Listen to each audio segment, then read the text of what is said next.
Standing in my sister's gleaming marble foyer, clutching a bottle of wine that cost me 3 days' worth of groceries, I watched her face contort with barely concealed disgust as she took in my appearance. My secondhand blazer, carefully pressed that morning, suddenly felt like a costume that fooled no one. The scent of expensive candles and fresh flowers couldn't mask the judgment thick in the air, and I knew with cold certainty that this evening would end in humiliation. But what I didn't know was that sometimes the universe has a way of rewriting endings when you least expect it. Before we jump back in, tell us where you're tuning in from, and if this story touches you, make sure you're subscribed, because tomorrow I've saved something extra special for you. My name is Sarah Chen, and at 34, I had mastered the art of disappearing. Not literally, though. Some days I wished I could. I mean the kind of disappearing where you learn to make yourself small, to take up less space, to speak softer so your voice doesn't remind people of uncomfortable truths they'd rather not face. The invitation to my sister Monica's housewarming party had arrived on cream-colored cardstock, the kind that whispers money, in a language I'd forgotten how to speak. Her new penthouse in downtown Portland's Pearl District was everything she'd dreamed of since we were children playing house in our grandmother's cramped apartment in Southeast. Back then, she'd arrange her dolls in perfect rows and declare herself the mother, while I was always relegated to being the wayward aunt who lived in the basement. I stood outside the towering glass building, craning my neck to see the top floors where Portland's elite made their homes among the clouds. The doorman's uniform probably cost more than my monthly housing budget, and his practiced smile faltered slightly as he took in my thrift store ensemble. I had dressed carefully, choosing my best pieces, but next to the stream of guests flowing past me in their designer cocktail dresses and tailored suits, I felt like a sparrow among peacocks. Monica's apartment was a shrine to success, all clean lines and expensive artwork that probably had waiting lists and pedigrees. Floor-to-ceiling windows offered a panoramic view of the city, the river snaking through it like a silver ribbon. I had helped raise Monica after our parents died in a car accident when she was 16 and I was 22. I had worked 3 jobs to keep us both afloat, had sacrificed my college plans so she could finish high school and go on to Portland State University. Now she was a successful marketing executive, and I what polite society called housing insecure.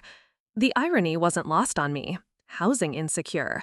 As if my situation were merely a temporary lapse in confidence, rather than the grinding reality of working 2 part-time jobs that barely covered rent for my studio apartment in a building where the heat worked sporadically and the neighbors played music until 3 in the morning. I had been evicted twice in the past year, not for causing trouble or damaging property, but simply because I existed in a city where landlords could double rent on a whim and working people were disposable. Monica glided toward me through the crowd of her guests, a vision in a black Diane von Furstenberg wrap dress that probably cost more than I made in a month. Her smile was wide and white and completely empty, the kind of expression she'd perfected in corporate boardrooms where showing authentic emotion was considered a weakness. "Sarah, darling, you made it," she said, air-kissing my cheeks without actually making contact. Her perfume was subtle and expensive, something French that probably had a name I couldn't pronounce. "Let me introduce you to everyone." The parade of introductions began, each one a small paper cut to my already wounded pride. There was Jeremy, Monica's fiancé, a tech executive who'd made his fortune developing an app that helped wealthy people find parking spaces. There was Linda, Monica's boss, who wore jewelry that caught the light like tiny imprisoned suns. There was Marcus, a real estate developer who owned half the downtown condos that were pushing families like mine further and further from the city center. "And this is my sister Sarah," Monica would say each time, her voice taking on a particular tone that I recognized from childhood. It was the same voice she'd used when telling our neighbors that she was the smart one, while I was more practical. It was a tone that somehow managed to diminish me while maintaining plausible deniability about her intent. The evening wore on, and I found myself gravitating toward the kitchen, where I could make myself useful arranging appetizers and refilling wine glasses.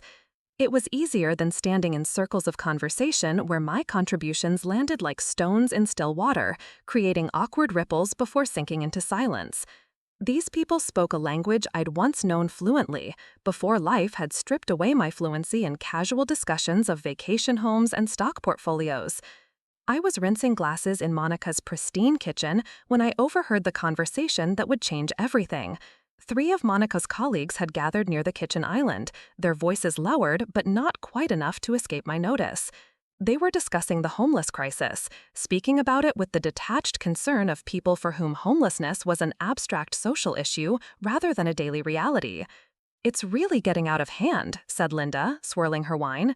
"I had to step over someone sleeping in our building's doorway this morning. It's just becoming so visible everywhere." "The city needs to do something," agreed Marcus. "It's affecting property values. Nobody wants to invest in areas where you have to worry about these kinds of elements." Elements? As if human beings struggling to survive were weather patterns to be managed, rather than neighbors who'd fallen through the cracks of an increasingly expensive city. I gripped the edge of the sink, my knuckles white with the effort of staying silent. That's when Monica joined the conversation, her voice carrying the authority of someone who'd never missed a meal or worried about where she'd sleep at night. "The problem is they don't want help," she declared, with the confidence of someone stating an obvious fact. "There are resources available, but they prefer to live that way. It's a lifestyle choice for most of them." The words hit me like a physical blow. I thought of Mrs. Rodriguez, the elderly woman I'd helped find emergency shelter last month after her Social Security check had been stolen. I thought of Jake, the veteran I'd met at the community center who slept in his car because his disability payments weren't enough for Portland's rental market. I thought of myself, carefully rationing food so I could make rent, choosing between heat and medicine, living in constant fear of the next economic shock that could push me over the edge I was already teetering on. "Speaking of which," Monica continued, her voice taking on that particular brightness that meant she was about to deliver what she considered a delicious piece of gossip, "my sister Sarah has been having some housing challenges lately, haven't you, Sarah?" The kitchen fell silent, except for the quiet hum of the refrigerator. Every face turned toward me, and I saw the moment of recognition in their eyes. I wasn't just Monica's eccentric sister who dressed poorly and worked odd jobs. I was one of those people they'd been discussing, with such casual contempt. I was an element. Linda's perfectly plucked eyebrows rose in what might have been sympathy or fascination. "Oh my," she murmured, as if Monica had just announced that I had some exotic and mildly contagious disease. Marcus stepped back slightly, an unconscious movement that spoke volumes about his comfort level with proximity to economic instability. Jeremy busied himself with his phone, suddenly very interested in something on his screen that required his immediate and complete attention. But it was Monica's expression that cut deepest. There was no embarrassment for having exposed me, no regret for having reduced my struggles to dinner party entertainment. Instead, there was a kind of satisfied malice, as if she'd finally found the perfect way to put me in my place after years of feeling overshadowed by the big sister who'd sacrificed everything for her success. Preparing and narrating this story took us a lot of time, so if you are enjoying it, subscribe to our channel. It means a lot to us. Now back to the story. "Well," she continued, her voice honey-sweet with false concern, "Sarah's been couch surfing lately. It's been quite an adventure for her, hasn't it?" Couch surfing. She made it sound like a whimsical lifestyle choice, like backpacking through Europe or trying a new fitness trend. She didn't mention the sleepless nights on lumpy sofas, the constant anxiety of overstaying my welcome, the soul-crushing humiliation of being 34 years old and having no place to call home. She didn't mention the careful choreography required to maintain dignity while living out of a duffel bag, or the way I'd learned to make myself invisible in other people's spaces so they wouldn't remember to ask me to leave. The silence stretched on, thick with discomfort and judgment. I could feel the weight of their stares, could practically hear the mental calculations they were making about my worth as a human being. In their world, success was measured in square footage and bank account balances, and by those metrics, I was a spectacular failure. I opened my mouth to respond, to defend myself, to explain that my situation wasn't a character flaw, but a systematic failure of a housing market that treated shelter as a commodity rather than a human right. But the words wouldn't come. 24 years of being Monica's protective older sister, of smoothing over her rough edges and making excuses for her selfishness, had trained me to absorb her cruelty in silence. So I did what I'd always done. I smiled a tight, brittle smile and excused myself to the bathroom where I could fall apart in private like a good, quiet sister should. But as I walked down Monica's hallway, past family photos that somehow managed to exclude me from most frames, I felt something shifting inside me. A door was closing on the woman who'd spent decades making herself small, and somewhere in the distance I could hear another door beginning to creak open. I spent the next 3 days in a fury so cold and clean it surprised me. I had expected tears, expected the familiar spiral of self-doubt and shame that usually followed Monica's public humiliations. Instead, I found myself possessed by a crystalline clarity that cut through years of accumulated hurt like a scalpel through infected tissue. I was staying on my friend Carmen's couch that week, a temporary arrangement that had stretched into its third month. Carmen worked nights at a downtown hotel and slept during the day, so our paths rarely crossed except for awkward encounters in her tiny kitchen where we'd both pretend this situation was normal. She'd left a note on the coffee table the morning after Monica's party. It was written on hotel stationery in her careful handwriting, and it simply said, "I heard what happened. We need to talk." When she came home that evening, Carmen found me sitting in her living room with my laptop open and papers spread across every available surface. She was still in her hotel uniform, her name tag slightly crooked and her dark hair escaping from its regulation bun. She'd been working in hospitality for 15 years, ever since she'd immigrated from El Salvador. And she had the particular exhaustion that comes from spending 8 hours smiling at people who treat you like furniture. "Sarah, what's all this?" she asked, gesturing at the chaos I'd created in her tidy space. I looked up at her, and something in my expression made her sit down heavily in her armchair. "This," I said, holding up a thick folder, "is every housing resource in Portland. Every program, every contact, every loophole. I've been making calls for 3 days straight." Carmen's eyes widened as she took in the scope of my research. There were printouts of city council meeting minutes, housing authority organizational charts, news articles about affordable housing initiatives, and pages of handwritten notes in my cramped script. I had mapped out the entire ecosystem of Portland's housing support system like a general planning a military campaign. Monica thinks I'm just another homeless person who chose this lifestyle. She thinks I'm an element, a problem to be managed. Carmen leaned forward, her expression shifting from concern to something approaching awe. "Sarah, what are you planning?" The question hung in the air between us, and I realized I hadn't fully articulated my plan until that moment. "I'm going to show her exactly what I do with my time instead of buying designer dresses and discussing stock portfolios." Over the next week, I threw myself into the work with an intensity that bordered on obsession. I had been volunteering with various housing organizations for 2 years, ever since my first eviction had opened my eyes to the labyrinthine system that was supposed to help people like me. What had started as desperate self-advocacy had evolved into something larger, a calling I hadn't recognized until Monica's cruelty forced me to name it.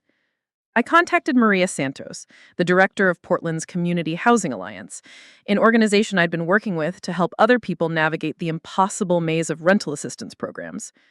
Maria was a force of nature, a woman who'd grown up in public housing and clawed her way through law school before dedicating her career to housing justice. She had the kind of fierce compassion that came from lived experience, and she didn't suffer fools gladly. "Sarah, I was just thinking about you," she said when I called her voice warm with genuine affection. "We got 3 more families housed this month using that resource guide you put together." The resource guide. I had forgotten about it in the wake of Monica's party, but Maria's words brought it rushing back. 6 months earlier, frustrated by the scattered and often contradictory information available to people facing housing crises, I had spent weeks compiling a comprehensive guide to every program, subsidy, and support service in the Portland metro area. It wasn't just a list of phone numbers. I had included detailed explanations of eligibility requirements, application processes, wait times, and, Insider tips for navigating bureaucratic obstacles. Actually, Maria, I'm calling because I have an idea. A big one. I outlined my plan to Maria over coffee at a small cafe in southeast Portland, far from the gleaming towers where Monica conducted her business. Maria listened intently, occasionally asking clarifying questions, her dark eyes sharp with interest. When I finished, she sat back in her chair and studied my face for a long moment. You know this is crazy, right? The good kind of crazy or the bad kind? The kind that might actually work. She pulled out her phone and began scrolling through her contacts. I know someone you need to meet. That someone turned out to be David Kim, the newly appointed director of the Portland Housing Authority. Maria had worked with him on several initiatives, and she described him as a rare breed in municipal government, someone who actually cared more about results than politics. He was young for such a position, barely 40, and he'd taken the job after spending a decade working for a nonprofit that developed affordable housing. The three of us met the following Tuesday in David's office, a surprisingly modest space in a downtown building that had seen better decades. The walls were covered with maps of Portland neighborhoods and charts tracking housing development projects. David himself was not what I expected from a government administrator. He wore jeans and a button-down shirt that looked like it had come from Target rather than some exclusive boutique, and his handshake was firm without being performative. Maria tells me you've been doing incredible work in the community, he said without preamble. She also mentioned you have a proposal that could help us reach more people who need assistance. I had prepared for this meeting with the same intensity I'd once brought to college applications, back when I still believed higher education was a guaranteed path to financial stability. I'd created a presentation, complete with charts and statistics, but sitting across from David, I realized what he really wanted was the truth. I've been homeless, I said simply, not sleeping on the streets homeless, but the kind where you're one missed paycheck away from losing your housing, and you spend every day terrified that this time there won't be another couch to crash on. David nodded, his expression serious but not pitying. How many people do you think are in similar situations right now in Portland? The question hit me like a physical blow because I knew the answer. Thousands, maybe tens of thousands. People who work full-time but can't afford rent. People who are invisible because they shower at the gym and wear clean clothes to work and don't fit the stereotypes of what homelessness looks like. And they're not accessing services because the system is designed for people who have already lost everything. By the time you qualify for most assistance programs, you're already on the street. And if you're like me, working 2 jobs just to stay afloat, you don't have time to spend 8 hours on hold with different agencies or to take days off work to sit in waiting rooms. I pulled out a folder and handed him a document I'd been working on for weeks.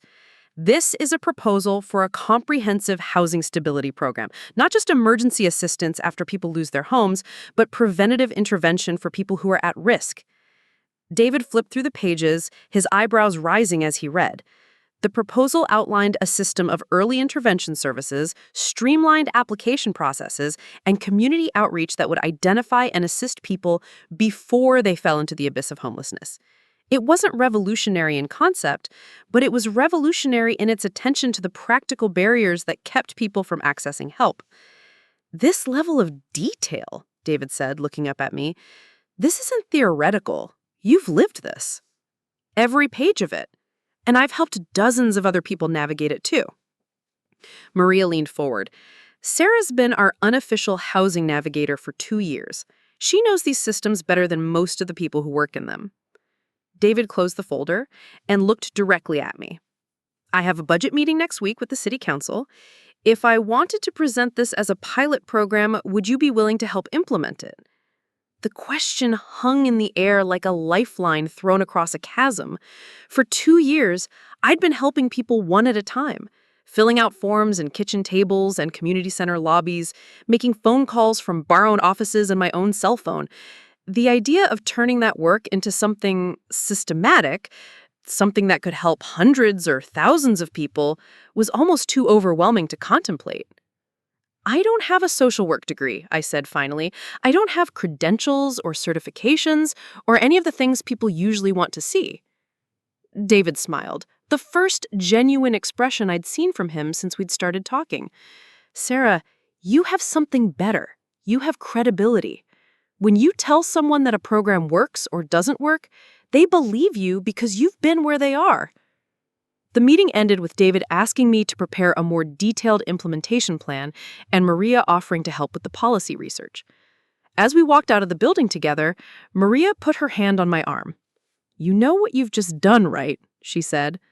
I looked back at the unimpressive government building where David Kim was probably already making notes about our conversation. "I'm not sure." "You've just turned your pain into power. And that, my friend, is how real change happens." That night, sitting on Carmen's couch with my laptop balanced on my knees, I began to understand what was happening. For years, I'd defined myself by what I lacked: stable housing, financial security, the kind of success that Monica wore like armor. But working with David and Maria had shown me something else. I had expertise born of necessity, connections forged in crisis, and a deep understanding of systems that most people in power never bothered to learn.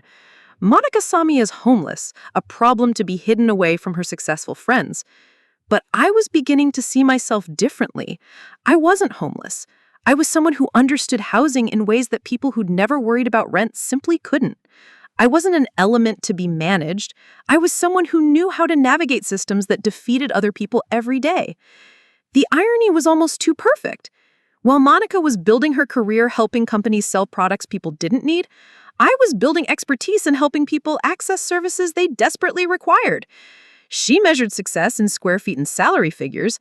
I measured it in families housed, evictions prevented, and people who went to sleep without fear of where they'd wake up. I spent the rest of that week preparing for David's budget presentation, but I was also preparing for something else.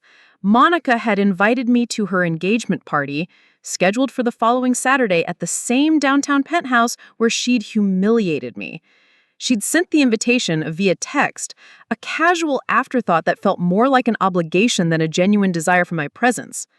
I almost declined. The smart thing would have been to stay away, to avoid giving her another opportunity to put me on display for her friends' entertainment. But something had shifted inside me during those meetings with David and Maria.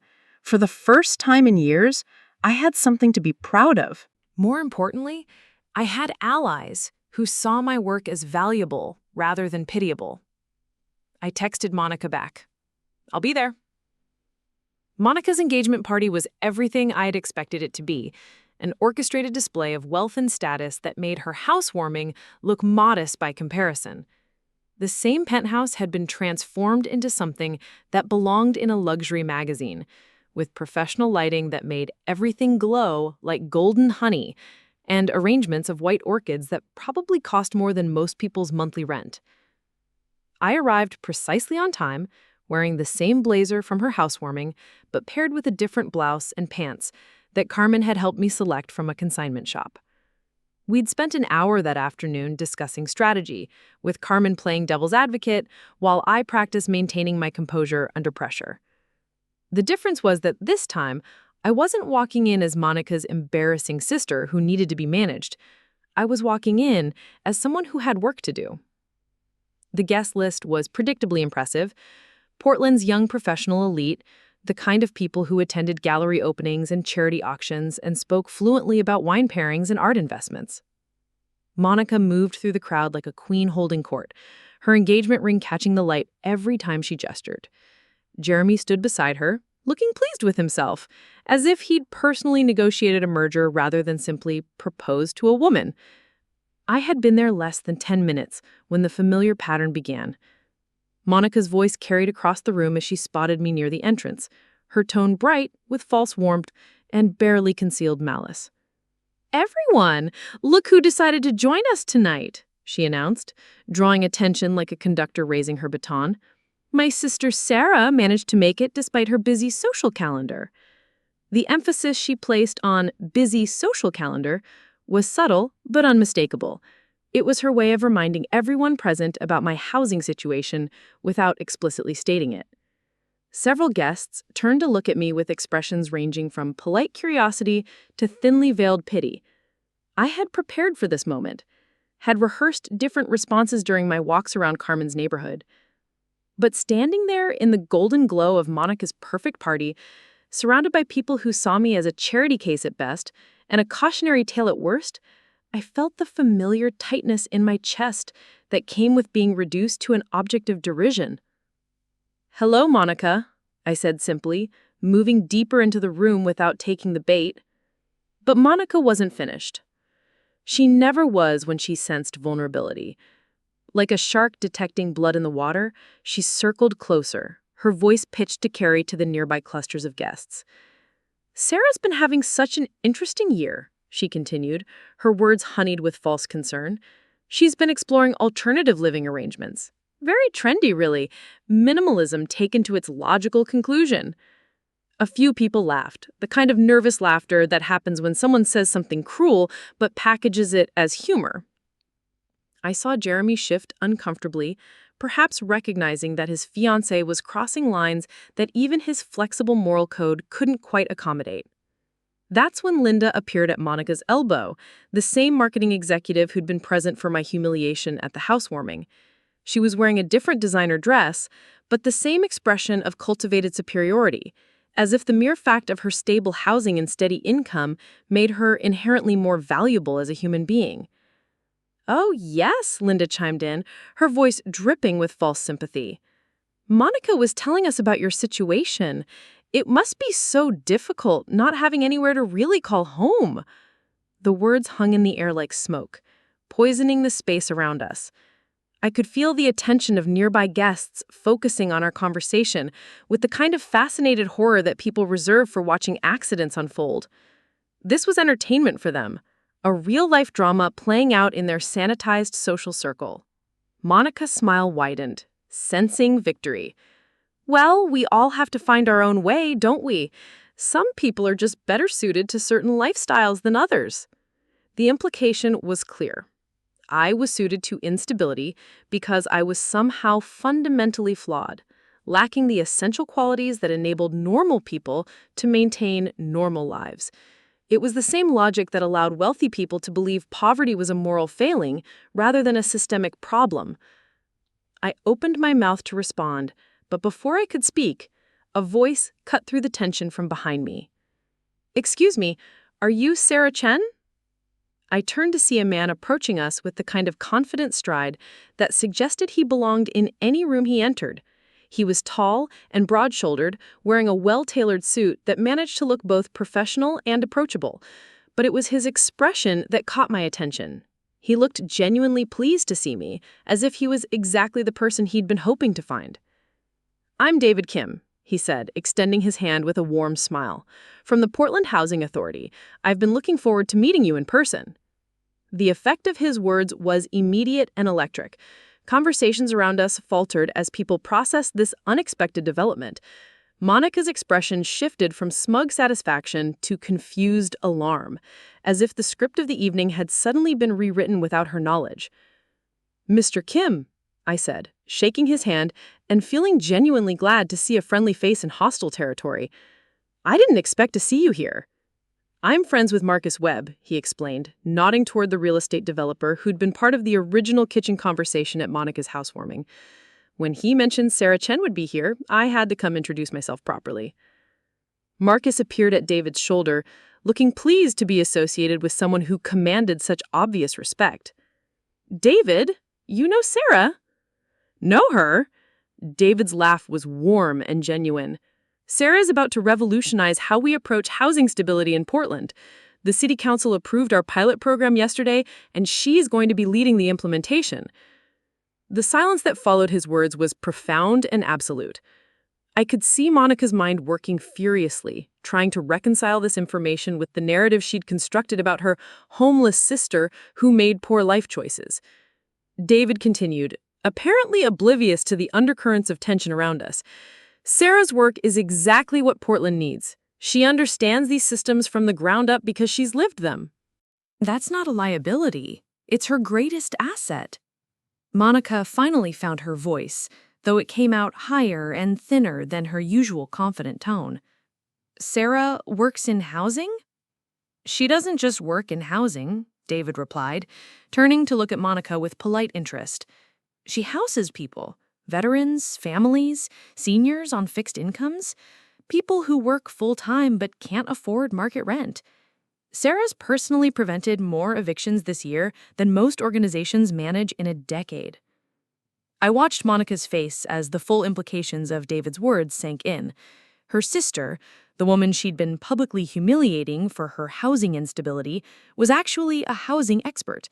The person she'd dismissed as a failure was being praised by a city official for work that Monica couldn't even comprehend.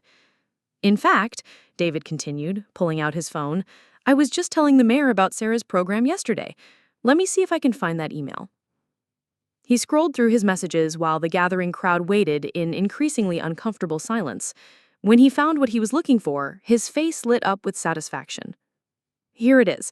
The mayor wrote, "This is exactly the kind of innovative thinking we need.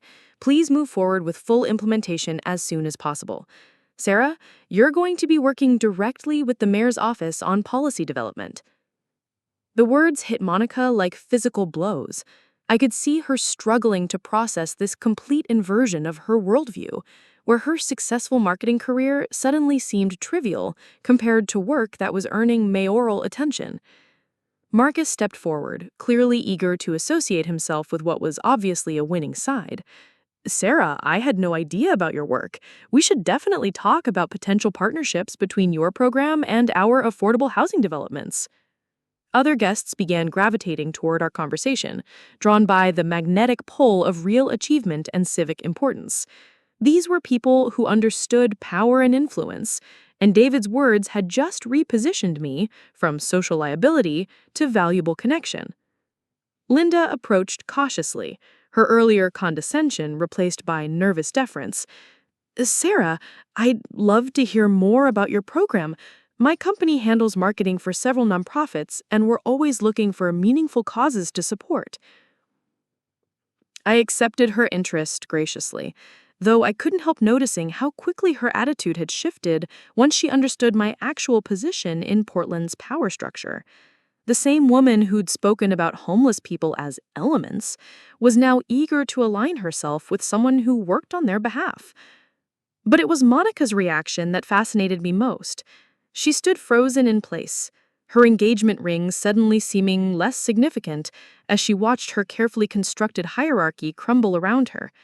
The sister she'd spent years diminishing was being celebrated by people whose approval she desperately craved. David checked his watch and turned to me with an apologetic expression. "Sarah, I hate to cut this short, but I promised the mayor I'd call him tonight with an update on the program launch. Would you mind if we talked privately for a few minutes?" "Of course," I replied, feeling genuinely grateful for his intervention, whether intentional or accidental. As we moved toward a quieter corner of the room, I heard Monica's voice behind us, higher and more desperate than I had ever heard it before. "Wait," she called out. "Sarah, you never mentioned you were working with the city government." I turned back to look at my sister, this woman who'd spent our entire relationship defining my worth by her standards and finding me lacking. She looked smaller somehow, diminished by the revelation that there were forms of success she'd never even considered. "You never asked," I said simply. David and I spent the next 20 minutes discussing implementation timelines and budget allocations, while Monica's party continued around us. When I finally prepared to leave, I found myself surrounded by people who wanted my contact information, my opinion on housing policy, my thoughts on public-private partnerships. Monica watched from across the room as Portland's elite courted her formerly embarrassing sister. The woman who'd called me homeless was learning that homelessness and housing expertise were not mutually exclusive, that stability and success could be measured in ways that had nothing to do with designer handbags or penthouse apartments. As I walked toward the door, Monica intercepted me one final time. Her face was flushed, and her voice carried a vulnerability I hadn't heard since we were children. "Sarah, why didn't you tell me about your work?" I looked at this woman who'd raised me after our parents died, who'd succeeded in every conventional measure of achievement, who'd spent years making me feel worthless because I didn't fit her definition of success. "Monica," I said gently, "you never wanted to know who I actually was. You only wanted me to be someone you could be proud of at dinner parties." I left her standing in the golden glow of her perfect party, surrounded by orchids and champagne, and people who would spend the rest of the evening talking about her sister, the woman who houses veterans. 3 months after Monica's engagement party, I stood in the conference room of Portland City Hall, looking out at an audience that would have been unimaginable to me just a year earlier. The room was packed with city councilors, housing advocates, social workers, and journalists who'd come to hear about the early results of what everyone was calling the Chen Initiative, though I'd never asked for it to bear my name. The program had exceeded every projection we'd made. In 12 weeks, we'd prevented 43 evictions, helped 67 families access rental assistance, and connected over 200 people with stable housing resources. But the numbers, impressive as they were, didn't capture the real story. The real story was in the faces of people who no longer went to sleep wondering where they'd wake up. Maria Santos introduced me with words that still felt surreal when applied to my life. "Sarah Chen has transformed how our city approaches housing stability," she said to the assembled crowd. Her work represents a fundamental shift from reactive crisis management to proactive community support. As I stepped to the podium, I caught sight of a familiar figure in the back row. Monica sat with her shoulders rigid, her designer handbag clutched in her lap like armor. She'd called me 3 days earlier, asking if she could attend the presentation. Her voice had been different on the phone, smaller somehow, stripped of the confident authority she'd wielded throughout our lives. "I don't understand what you're doing, but I want to try." I began my presentation with a story about Mrs. Patterson, an 82-year-old veteran who was facing eviction after her rent was raised beyond her Social Security income. Through our program, we'd connected her with rental assistance and helped her find a more affordable apartment in a building specifically designed for seniors. She'd sent me a handwritten thank you note that I kept in my desk drawer, written in the careful script of someone who'd learned penmanship when it was still considered essential. "Housing stability isn't just about having a roof over your head," I told the audience. It's about having the mental space to plan for tomorrow instead of just surviving today. It's about children being able to focus on homework instead of wondering if their family will have to move again. It's about seniors like Mrs. Patterson being able to age with dignity in communities that support them. The presentation continued with charts and statistics, but I kept returning to the human stories because those were what mattered. There was James, a single father who'd been sleeping in his car with his 8-year-old daughter until we helped him access emergency housing funds. There was Rachel, a college student who'd been couch surfing for months until we connected her with a program that provided transitional housing for young adults aging out of foster care. Each story was a small victory against a system that had been designed to help people only after they'd already lost everything. Our approach was revolutionary in its simplicity. We met people where they were instead of waiting for them to fall far enough to qualify for traditional assistance programs. After the presentation, I was surrounded by people wanting to know more about implementation strategies and funding mechanisms. David Kim appeared at my elbow, beaming with the satisfaction of someone whose professional gamble had paid off spectacularly. "The mayor wants to expand this statewide," he said quietly. "There's already interest from Seattle and San Francisco. Sarah, you've created something that could change how the entire West Coast approaches housing policy." The words should have filled me with pride, and they did, but they also carried weight I hadn't expected. Success on this scale came with responsibilities I was still learning to navigate. There were speaking engagements and consultation requests, interviews with policy journals, and invitations to conferences where housing experts debated the finer points of program implementation. As the crowd began to thin, I found myself face to face with Monica.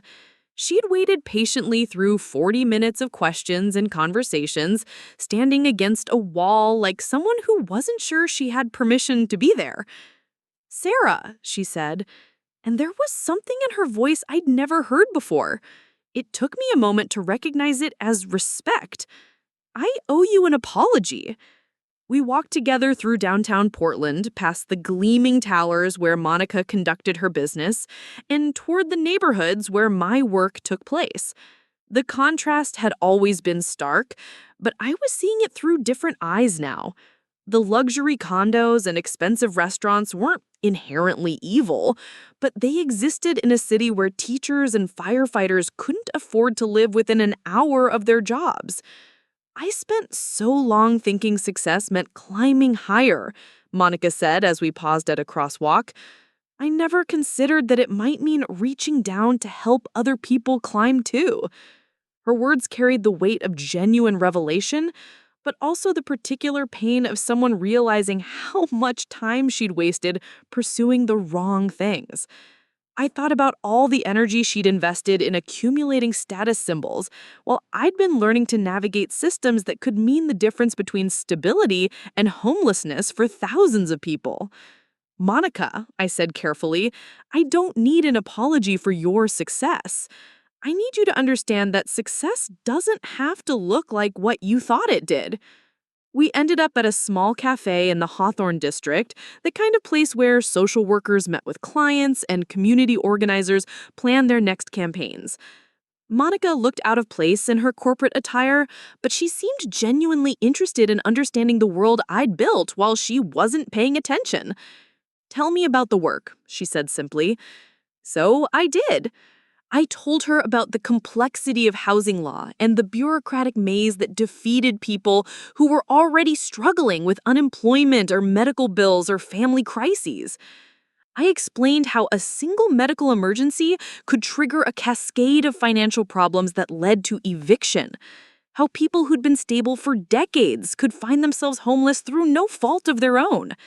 Monica listened with the focused attention she usually reserved for client presentations. She asked questions that showed she was genuinely trying to understand rather than simply waiting for her turn to speak. When I described the resource guide that had started everything, she pulled out her phone and began taking notes.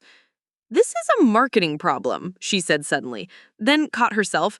"I'm sorry, I don't mean to reduce it to business terms." "No, go on," I encouraged. "What do you mean?" "You've created something that works, but most people don't know it exists. The people who need it can't find it, and the people who could support it don't understand what you're doing."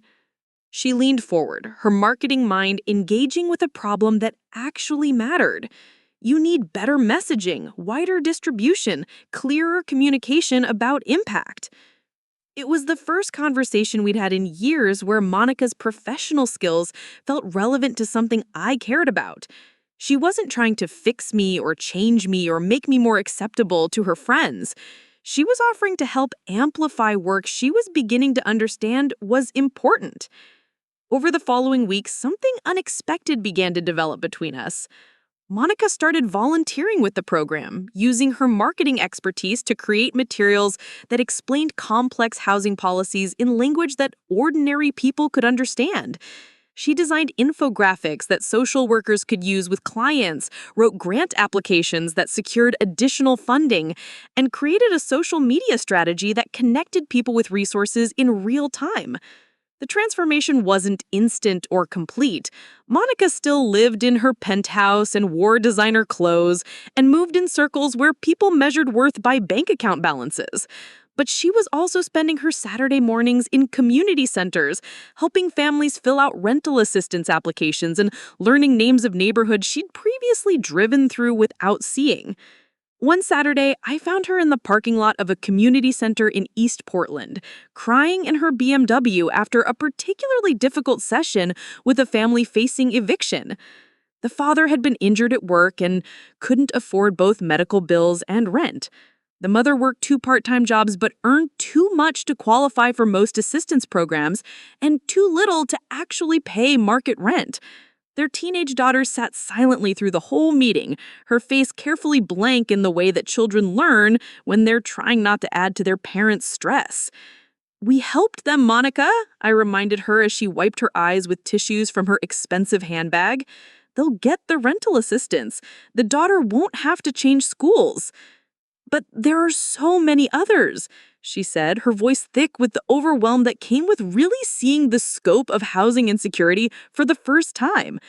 How do you do this every day without losing hope? I thought about her question as we drove back toward downtown, past the tent camps that had become fixtures under freeway overpasses and in park spaces throughout the city. How did I maintain hope in the face of a problem so massive and systemic that single victories sometimes felt like drops in an ocean? Because the alternative is giving up.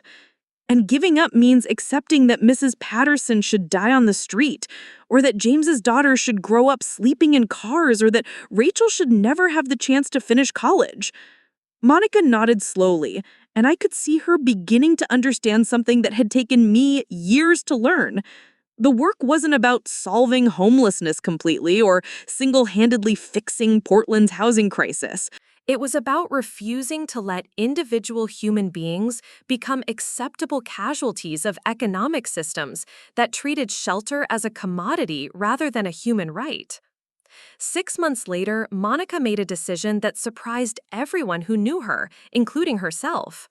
She left her marketing job to become the full-time communications director for the Portland Housing Alliance. The salary was less than half what she'd been making, and her new office was in a converted warehouse instead of a downtown high-rise.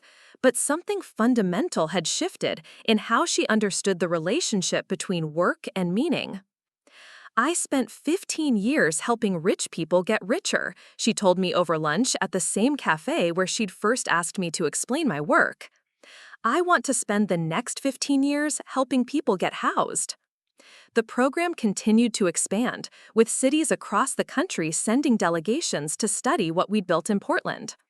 I traveled to conferences and testified before legislative committees, sharing what we'd learned about preventing homelessness, rather than simply managing it after it occurred. But the work that mattered most still happened in community centers and cramped apartments, in phone calls with landlords and meetings with caseworkers. It happened in the quiet moments when someone realized they weren't going to lose their home, when a family could finally sleep without fear, when a veteran found stability after years of uncertainty. Monica and I had found our way back to being sisters, not through shared blood or childhood memories, but through shared purpose. We'd learned that family could be something you built rather than something you inherited. That love could grow from respect and understanding rather than obligation and guilt. The woman who'd once called me homeless now spent her days housing others. The sister who'd been embarrassed by my instability had become my partner in creating stability for thousands of people. We'd both learned that success wasn't about climbing higher than other people, but about building ladders that helped everyone climb together. Standing in my new office, looking out at a city where fewer families worried about losing their homes because of the work we'd done together, I understood that the most profound victories weren't about proving other people wrong. They were about proving that another way was possible, that systems could change, and that the people society discarded often held the keys to solutions nobody else could imagine. 2 years after that transformative night at Monica's engagement party, I found myself standing on a stage I never could have imagined occupying. The Kennedy Center in Washington, D.C. buzzed with the energy of 800 housing advocates, policymakers, and community leaders who had gathered for the National Housing Justice Summit. The irony wasn't lost on me that I was delivering the keynote address in a city where I'd once been told I didn't belong, speaking to an audience that included senators and cabinet members who would hang on my every word. The journey to that stage had been neither straight nor simple.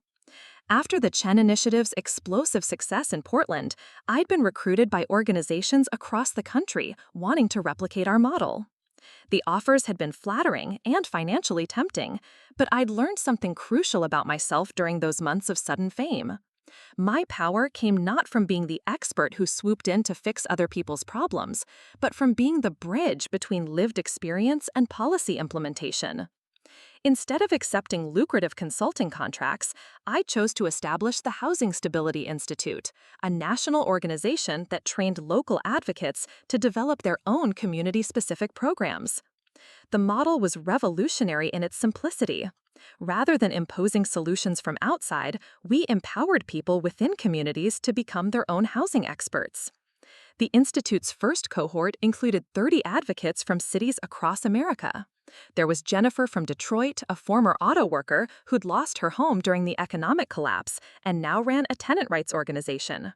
There was Carlos from Phoenix, an immigrant who'd lived in overcrowded apartments and storage units before becoming a housing counselor who specialized in helping undocumented families navigate rental markets. There was Rebecca from rural Kentucky, whose family farm had been lost to medical debt and who now worked with other rural families facing foreclosure. Each person brought their own story of housing instability, their own deep understanding of systems that failed people, and their own vision for what solutions might look like in their communities. My role wasn't to be their savior, but their translator, helping them transform their experiential knowledge into programs that could attract funding and policy support. The work was exhausting in ways I hadn't anticipated. Success brought visibility, and visibility brought scrutiny from people who seemed to take personal offense at the idea that someone like me could have valuable insights about complex social problems. I received emails questioning my qualifications, my methods, and my motives. Conservative commentators described me as a bleeding heart liberal who was enabling dependency, while some progressive activists criticized me for working within systems they believed should be completely dismantled. The criticism that stung most came from a housing researcher at Harvard who published an op-ed questioning whether lived experience was being overvalued at the expense of rigorous academic analysis. He never mentioned me by name, but the timing and details made it clear I was his target. The piece argued that emotional narratives about individual struggles, while compelling, could distract from evidence-based policy solutions developed by trained professionals. I spent 3 sleepless nights after that op-ed was published, pacing around my small apartment and questioning everything I'd built. Was I really just an imposter who'd gotten lucky? Did my lack of advanced degrees make me fundamentally unqualified to influence housing policy? Had I confused personal pain with professional expertise? Monica found me on the 4th night, sitting on my fire escape with my laptop, drafting and deleting different versions of a response that I couldn't seem to get right. She climbed out through my window with 2 cups of tea and sat beside me on the narrow metal platform. "You know what your problem is?" she said after listening to me read 3 different drafts of my defensive response. "That I'm a fraud who got in over her head? That you're still letting other people define the terms of the conversation." She set down her tea and looked directly at me. "Sarah, you've prevented more evictions in 2 years than that Harvard researcher has probably even studied. You've trained advocates who've housed thousands of people. You've testified before Congress and advised mayors and changed actual lives. But you're ready to throw all of that away because one academic with tenure thinks you don't have the right credentials?" Her words cut through the fog of self-doubt that had been clouding my judgment. I realized I'd been preparing to defend myself using his framework, accepting his premise that academic credentials mattered more than results, that theoretical knowledge was more valuable than practical experience. Instead of publishing a defensive response, I wrote something different. I wrote about the false choice between lived experience and academic rigor, about the way expertise could come from multiple sources, about the importance of including people affected by policies in the process of developing those policies. I wrote about how the most innovative solutions often came from people who understood problems from the inside rather than observing them from the outside. The piece was published in the Stanford Social Innovation Review and sparked a broader conversation about whose voices were valued in policy discussions. More importantly, it attracted attention from researchers who were interested in collaboration rather than competition, academics who recognized that their theoretical frameworks could be strengthened by partnership with practitioners who understood the daily realities of housing insecurity. One of those researchers was Dr. Amark Okafor, a professor at UC Berkeley who had been studying housing policy for 15 years. She reached out to propose a joint research project that would combine rigorous data analysis with the kind of on-the-ground insights that my network of advocates could provide. The resulting study, published 8 months later in the Journal of Housing Policy, demonstrated that programs developed with significant input from people with lived experience had higher success rates and better long-term outcomes than those designed purely from theoretical models. The research validation was professionally satisfying, but the real reward came in smaller, quieter moments. There was the phone call from Jennifer in Detroit, telling me about a family who'd avoided eviction because of resources she'd helped them access. There was the email from Carlos in Phoenix, sharing photos from the grand opening of a transitional housing facility his organization had helped develop. There was the handwritten letter from Rebecca in Kentucky, describing how her rural housing program had been featured in a national news story about innovative approaches to rural poverty. Each success story reinforced what I'd learned about the nature of real change. It happened not through grand gestures or policy pronouncements, but through the accumulated impact of thousands of individual decisions to help rather than ignore, to include rather than exclude, to believe in people's capacity to solve their own problems when given appropriate support. The invitation to speak at the Kennedy Center had come from an unexpected source: Senator Patricia Williams, a Democrat from Oregon who had been following the Institute's work since its inception. Senator Williams had grown up in public housing and was one of the few members of Congress who spoke about poverty from personal experience rather than political calculation. "Sarah," she'd said during our initial phone conversation, "I need you to help other policymakers understand something I've been trying to explain for years. The people closest to problems are also closest to solutions. Your voice carries weight that mine doesn't, because you're not just talking about housing policy, you're talking about your life." The weeks leading up to the Kennedy Center speech had been intense with preparation. I'd worked with a speaking coach to refine my delivery, collaborated with researchers to ensure my statistics were current and accurate, and spent hours crafting a message that would be both inspiring and actionable. But standing backstage listening to the murmur of 800 voices in the auditorium, I realized that all the preparation in the world couldn't eliminate the fundamental vulnerability of standing in front of strangers and sharing the most difficult parts of your story. Senator Williams introduced me with words that still felt surreal when applied to my life. "Our keynote speaker tonight has transformed how America thinks about housing stability," she said to the assembled crowd. "Sarah Chen has proven that the most powerful policy innovations come not from think tanks or universities, but from the wisdom of people who have navigated these systems themselves." As I walked to the podium, I caught sight of familiar faces scattered throughout the audience. Maria Santos sat in the third row, beaming with pride. David Kim was there with several colleagues from the Portland Housing Authority. Carmen had flown in from Portland and was sitting with Monica, who had taken a week off from her own work to be present for this moment. But it was the faces I didn't recognize that gave me the most hope. There were young advocates who reminded me of myself 5 years earlier, sitting at kitchen tables trying to figure out how to prevent their neighbors from losing their homes. There were seasoned policy experts who had the power to implement changes on a massive scale. There were researchers and journalists and nonprofit directors and city councilors and congressional staffers, all of whom could play a role in creating systems that actually worked for the people they were supposed to serve. I began my speech not with statistics or policy recommendations, but with a story about Mrs. Patterson, the 82-year-old veteran whose thank you note still sat in my desk drawer. I talked about the day I'd helped her move into her new apartment, how she'd wept as she hung pictures on walls that belonged to her, how she'd made me promise to visit so she could cook dinner in her own kitchen. Mrs. Patterson didn't need someone to save her, I told the audience.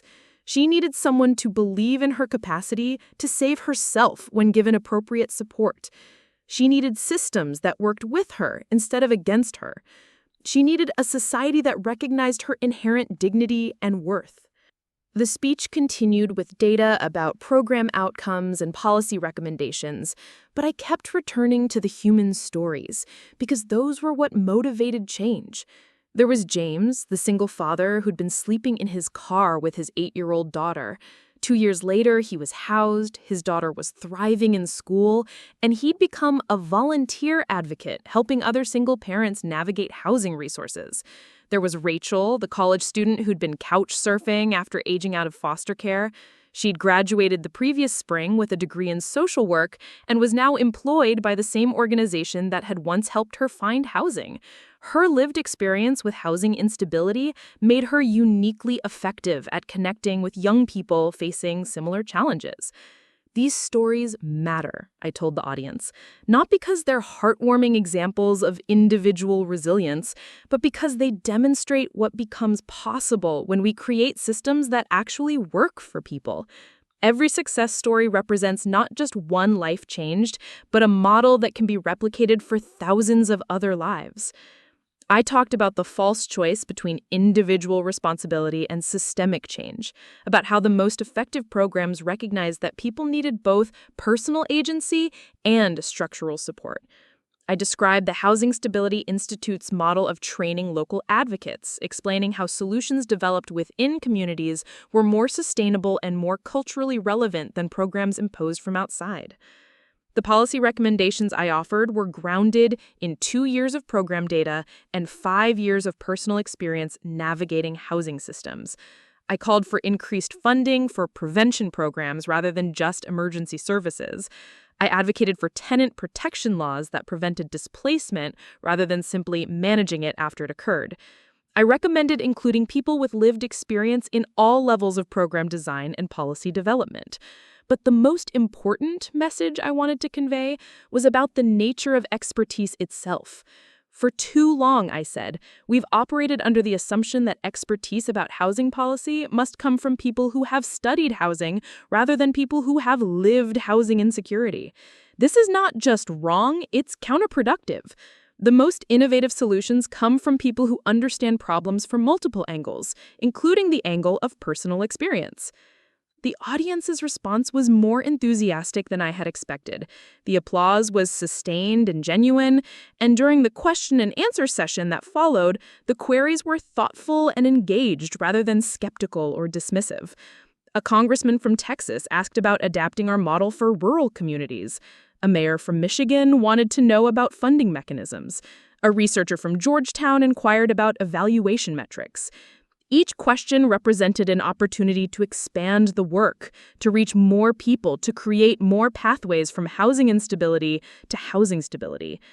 By the time I left the stage, I had business cards from dozens of potential collaborators and invitations to speak at conferences in cities across the country. The reception that followed the speech was a surreal experience of networking at the highest levels of housing policy.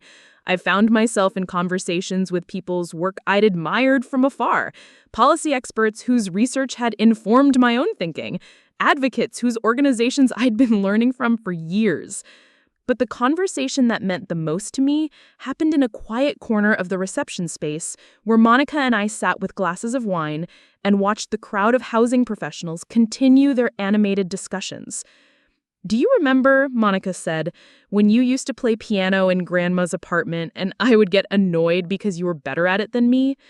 I nodded, remembering those childhood afternoons when music had been my escape from the chaos of our disrupted family life.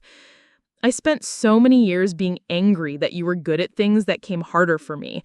I thought success meant being better than other people, being the smartest or the most accomplished person or the most admired person in the room."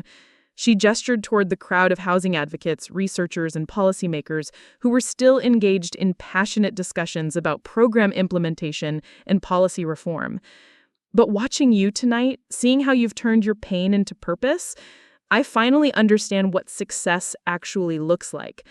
It's not about being better than other people. It's about making other people's lives better." The words carried weight I hadn't expected. Monica's journey from marketing executive to housing advocate had been her own process of redefining success, her own discovery that meaning mattered more than money, that impact mattered more than image. "Monica, you know what changed everything for me? It wasn't the public recognition or the policy victories. It was realizing that my experience with housing instability wasn't a shameful secret to be hidden. It was knowledge to be shared." We sat in comfortable silence for a while, watching the crowd gradually thin as the evening wound down. Carmen joined us along with Maria and David, and we found ourselves in an impromptu reunion of the people who had supported each other through the early, uncertain days of building something unprecedented. "So what's next?" David asked, and I realized he was asking not just about program expansion or policy advocacy, but about the larger vision of what we were trying to create. "Next," I said, "we keep building. We train more advocates, we develop more programs, we change more policies, but most importantly, we keep insisting that people who have lived these problems are essential to solving these problems." The months following the Kennedy Center speech brought opportunities I couldn't have imagined. I was invited to testify before congressional committees, to consult with federal agencies developing new housing initiatives, to speak at universities where the next generation of policymakers were learning about the intersection of research and practice. The Institute continued to grow, training advocates in cities and rural areas across the country. Each new cohort brought fresh perspectives and innovative approaches, proving repeatedly that the best solutions came from people who understood problems intimately rather than abstractly. But success also brought challenges I hadn't anticipated. There were attempts to co-opt the Institute's work, organizations that wanted to use our model without including people with lived experience in meaningful ways. There were funding opportunities that came with strings attached, requiring us to compromise our commitment to community-led advocacy in exchange for financial support. Navigating these challenges required the same skills I'd developed during my years of housing instability, the ability to assess situations quickly, to identify genuine allies among people who claimed to want to help, to maintain focus on long-term goals despite short-term pressures. The most significant challenge came from an unexpected source, my own success. As my profile grew and speaking opportunities multiplied, I found myself spending more time talking about housing advocacy than actually doing it. The invitations to conferences and meetings were flattering and financially lucrative, but they also pulled me away from the community-level work that had originally inspired and sustained me. The wake-up call came during a visit to Detroit, where Jennifer had been implementing a tenant protection program based on the Institute's model. I'd flown in for what was supposed to be a brief consultation meeting, but Jennifer insisted on taking me to meet some of the families her program had helped. We spent the afternoon in a neighborhood where abandoned houses sat next to carefully maintained homes, where residents had organized themselves to demand better city services and more responsive landlord practices. I met a grandmother who had successfully fought an illegal eviction, a young father who had negotiated repairs to his apartment's dangerous electrical system, a disabled veteran who had accessed rental assistance that allowed her to stay in her community. Each person I met had been empowered not by outside experts offering solutions, but by neighbors who understood their situations and could help them navigate systems that had previously seemed impenetrable. Jennifer's role hadn't been to save these families, but to teach them how to save themselves and each other. "Sarah," Jennifer said as we drove back to the airport, "I need to tell you something. I was worried you were losing touch with why this work matters." Her words stung because they contained truth I'd been avoiding. In my enthusiasm for expanding the Institute's reach, I'd begun to prioritize scale over depth, visibility over impact. I was in danger of becoming exactly what I'd criticized in other housing experts, someone who talked about problems from a distance rather than working to solve them up close. That evening on the plane back to Portland, I made a decision that surprised everyone who worked with me, including myself.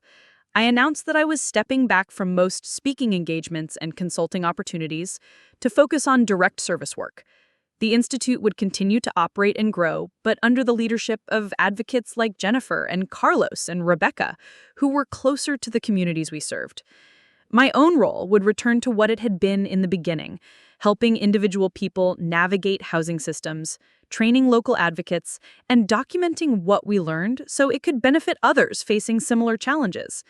I would still speak at conferences and testify at hearings, but only when doing so directly supported the community-level work that remained the heart of everything we did. The decision was met with criticism from some quarters. Colleagues argued that I was wasting my influence, that I could help more people by working at the policy level than by returning to individual casework. Board members worried that stepping back from high-profile opportunities would hurt the institute's fundraising and public profile. But the decision felt right in a way that external validation never quite had. Success hadn't changed the fundamental truth that had motivated me from the beginning. Housing policy was only meaningful if it actually helped people keep their homes. Programs were only valuable if they worked for the people they claimed to serve. Advocacy was only authentic if it remained connected to the lived realities of the communities it represented. 1 year later, I found myself back where I'd started, sitting across a kitchen table from someone who was facing eviction, helping them understand their rights and options, connecting them with resources that could help them stay housed. The person across from me this time was a young woman named Keisha, a nursing student who worked 2 part-time jobs but couldn't afford the rent increase her landlord had imposed. Keisha's situation was familiar, but the resources available to her were dramatically different from what had existed 5 years earlier. The Institute's network of trained advocates meant she could access culturally competent support in her own neighborhood. Policy changes we'd helped implement meant she had stronger tenant protections than previous generations of renters. Program models we'd developed meant she could access rental assistance before falling behind on payments rather than after facing eviction. As I helped Keisha complete her rental assistance application, I thought about the journey that had brought me to this moment. I'd been transformed from someone who needed help to someone who could provide it, from someone who felt powerless against housing systems to someone who could help others navigate those same systems successfully. But the most profound transformation had been in my understanding of what success actually meant. Monica was right that evening at the Kennedy reception. Success wasn't about being better than other people. It was about making other people's lives better. It wasn't about climbing higher than everyone else. It was about building ladders that helped everyone climb together. The work continued, one conversation at a time, one family at a time, one community at a time. And there were still policies to change, and programs to develop, and systems to reform. There were still people like Keisha who needed immediate help, and structural barriers that required long-term advocacy to address. But there was also hope, grounded not in abstract optimism, but in concrete evidence that change was possible. Every family that stayed housed, every advocate that gained confidence, every policy that was reformed, every system that was made more responsive represented proof that another way was possible. Standing in Keisha's kitchen, watching her sign the documents that would help her keep her apartment and continue her nursing studies, I understood that this was where real change happened. Not in conference rooms or congressional hearings, but in the small moments when people realized they weren't alone, when systems worked the way they were supposed to work, when communities took care of their own. Monica called that evening to tell me about a family her organization had helped access transitional housing. Carmen texted photos from a tenant rights workshop she'd organized in her neighborhood. Maria sent an email about a new policy proposal that would expand rental assistance statewide. Each message was a reminder that the work we'd started together had taken root in ways none of us could have predicted. The woman who had once been called homeless was now part of a movement ensuring fewer people would face homelessness. The sister who had once been embarrassed by housing instability was now dedicating her career to housing stability. The community that had once ignored housing problems was now actively engaged in developing housing solutions. We had learned that the most powerful response to being discarded by society was not revenge but reconstruction, not just proving other people wrong, but proving that other ways were possible. We had discovered that success measured by service mattered more than success measured by status, that impact measured by lives changed was more meaningful than impact measured by media attention. The future stretched ahead with challenges that would require continued advocacy, continued innovation, continued commitment to centering the voices and experiences of people most affected by housing insecurity. There would be setbacks and obstacles, criticism and resistance, moments of doubt and periods of exhaustion. But there would also be moments like this one, sitting in someone's kitchen and helping them understand that they had options, that they had rights, that they had neighbors who cared enough to fight alongside them for housing that was stable and affordable and didn't. The work would continue, one story at a time, one family at a time, one community at a time. And each time someone stayed housed, each time a family avoided displacement, each time a community successfully advocated for its own needs, the evidence would grow that housing was a human right that could be protected, that systems could be changed, and that the people closest to problems were indeed closest to solutions. Up next, you've got 2 more standout stories right on your screen. If this one hit the mark, you won't want to pass these up. Just click and check them out.